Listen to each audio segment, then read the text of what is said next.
பெருமாள் கோவிலுக்கு செல்லும் போது இந்த விஷயத்தை தெரியாமல் கூட செய்து விடாதீர்கள். இது மகாவிஷ்ணுவையும் மகாலட்சுமியையும் அவமதிக்கும் செயலாகும்.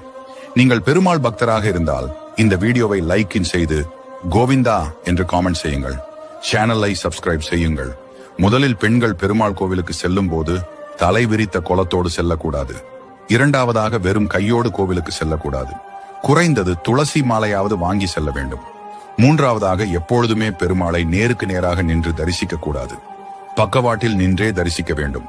நான்காவதாக பெருமாள் கோவிலில் கொடுக்கும் பிரசாதத்தை யாருக்கும் கொடுக்க கூடாது.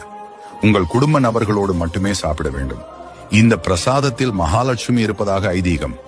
ஐந்தாவதாக பெருமாள் கோவிலில் அமர்ந்து வரக்கூடாது. சாமியை வழிபட்ட பின் நேராக வீட்டிற்கு தான் செல்ல வேண்டும். கடன் பிரச்சனை மற்றும் செல்வ செழிப்பாக வாழ நான் சொல்லும் இந்த பெருமாள் கோவிலுக்கு ஒரு முறை சென்று வழிபட்டு வாருங்கள். இந்த கோவில் மகாமுனிவர் வசிஷ்டரால் நிறுவப்பட்டது. இவரின் சக்தி நீங்கள் கற்பனை செய்து பார்க்க முடியாத அளவு இருக்கும். அந்த கோவிலை பற்றி தெரிந்து கொள்ள அந்த கோவிலுக்கு நேரில்